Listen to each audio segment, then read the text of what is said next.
প্রিয় অষ্টম শ্রেণীর শিক্ষার্থী বন্ধুরা, তোমরা আমার শুভেচ্ছা নিও। আশা করি ভালো আছো।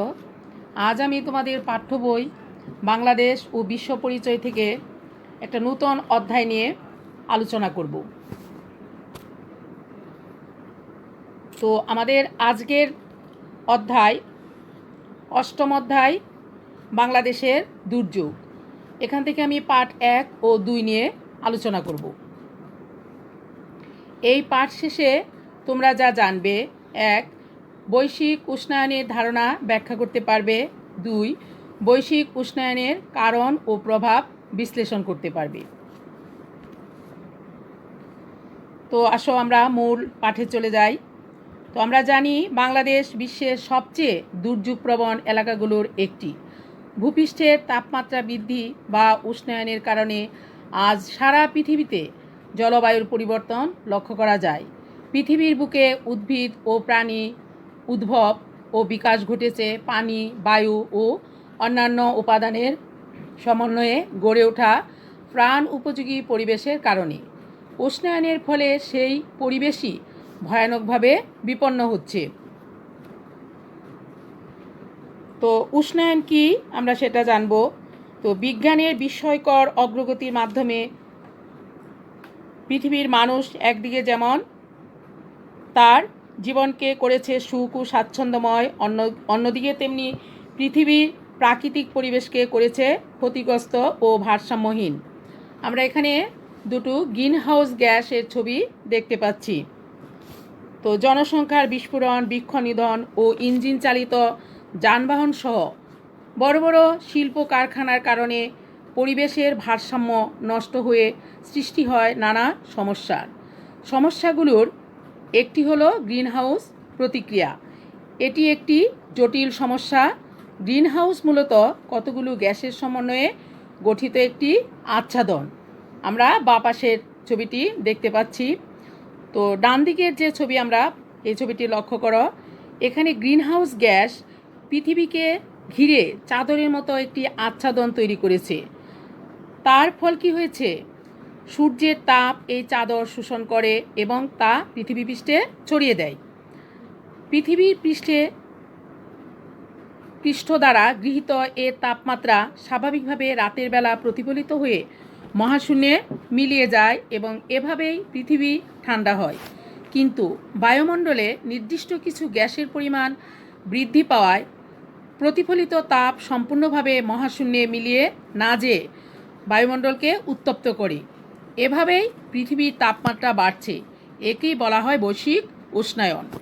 এই উষ্ণায়নের ফলে বায়ুমণ্ডল ও পৃথিবী ক্রমাগত উত্তপ্ত হয়ে উঠছে। সমুদ্রে পানির উচ্চতা বাড়ছে। তো পৃথিবীর উপর গ্রিনহাউস গ্যাসের প্রভাব, এই ছবিটি দেখো, যে এটা দেখে আমরা বুঝতে পারছি যে পৃথিবীর উপর গ্রিনহাউস গ্যাস কতটা প্রভাব ফেলছে। বৈশ্বিক উষ্ণায়নের কারণ ও প্রভাব। বায়ুর মূল উপাদান হলো নাইট্রোজেন ও অক্সিজেন। এছাড়া বায়ুতে সামান্য পরিমাণে কার্বন ডাইঅক্সাইড, মিথেন ও নাইট্রাস অক্সাইড আছে। আরও আছে জলীয় বাষ্প ও ওজোন গ্যাস। মূলত এই গ্যাসগুলোকে গ্রিনহাউস গ্যাস বলা হয়।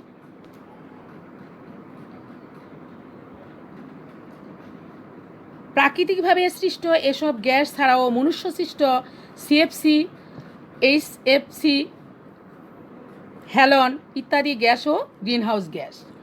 গত এক শতাব্দীতে বায়ুমণ্ডলে কার্বন ডাই অক্সাইডের পরিমাণ বেড়েছে শতকরা 25%।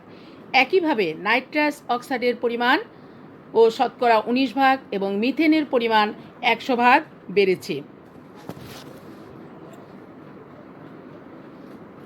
আমরা এখানে ওজোন স্তরের একটা বিভিন্ন গ্রিনহাউস গ্যাসের প্রভাব পড়ে কীভাবে সেই ছবিটা দেখতে পাচ্ছি।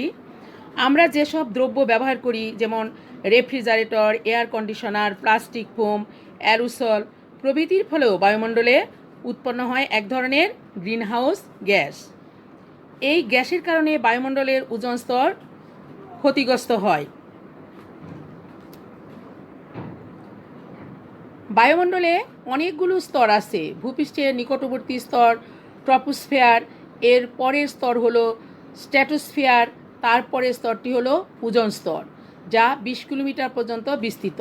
ওজোন স্তর সূর্যের অতি বেগুনি রশ্মি শোষণ করে পৃথিবীর জীবজগৎকে রক্ষা করে। ওজোন স্তর ক্ষয়ের কারণে ভূপৃষ্ঠে অতিবেগুনি রশ্মির প্রভাব শতকরা 5 ভাগ বৃদ্ধি পেয়েছে। এটাও বৈশ্বিক উষ্ণতা বাড়ার কারণ। এখানে আমরা কালো ধোঁয়া উদ্গীরণের ছবি দেখতে পাচ্ছি, যে ধোঁয়া উদ্গীরণ হয়ে বাতাসের সাথে মিশে যাচ্ছে।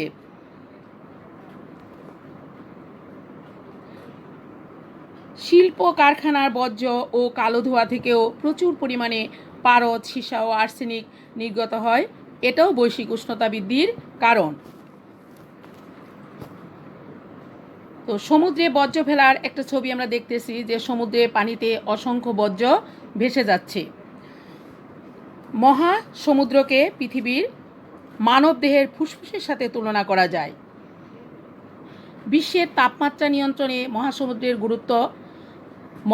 গুরুত্বপূর্ণ ভূমিকা রয়েছে।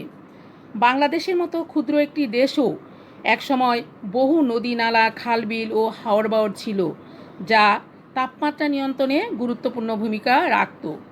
এখন এসব নদী, খালবিল শুকিয়ে গিয়েছে, কিংবা অনেক জায়গায় এগুলো ভরাট করে ফেলা হয়েছে। অনেক নদী ও খাল বর্জ্য ফেলার কাজে ব্যবহৃত হয়। এভাবে অনেক অনুন্নত দেশই এসব নদ নদীর অপব্যবহার হয়, বৈশ্বিক উষ্ণতা বৃদ্ধি পায়।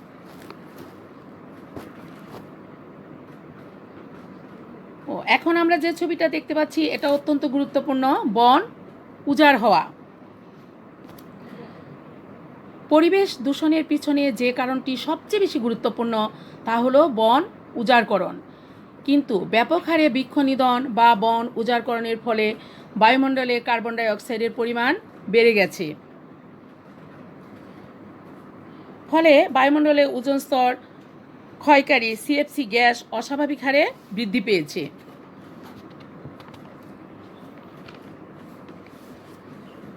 এবার আমরা যানবাহনের সংখ্যা বৃদ্ধির একটা ছবি দেখতেছি, যে অসংখ্য যানবাহন ভিড়ে আছে, যানজট তৈরি হয়েছে। বর্তমান বিশ্বে ব্যাপক হারে নগর গড়ে উঠেছে। মানুষ কাজের খুঁজে শহরে ছুটছে, ফলে শহরে জনসংখ্যার চাপ ও বিভিন্ন প্রকার যানবাহনের সংখ্যা বাড়ছে। এসব যানবাহনে নির্গত কালো ধোঁয়া হচ্ছে কার্বন ডাই অক্সাইড। তাছাড়া শিল্প কারখানার কালো ধোঁয়াও নগরের বায়ুতে কার্বন ডাই অক্সাইডের পরিমাণ বাড়িয়ে দেয়। এটিও বৈশ্বিক উষ্ণতা বৃদ্ধির একটা কারণ। এরপর আমরা যে ছবিটি দেখতে পাচ্ছি সেটি হচ্ছে কৃষিতে রাসায়নিক সার ব্যবহার। তো আমরা জানি কৃষিকাজের জন্য বিভিন্ন কৃষিতে যান্ত্রিক সেচ, নাইট্রোজেন সার, কীটনাশক প্রভৃতি ব্যবহার করা হয়। এসবের ফলে বায়ুমণ্ডলের ওজোন স্তর ক্ষতিগ্রস্ত হয়।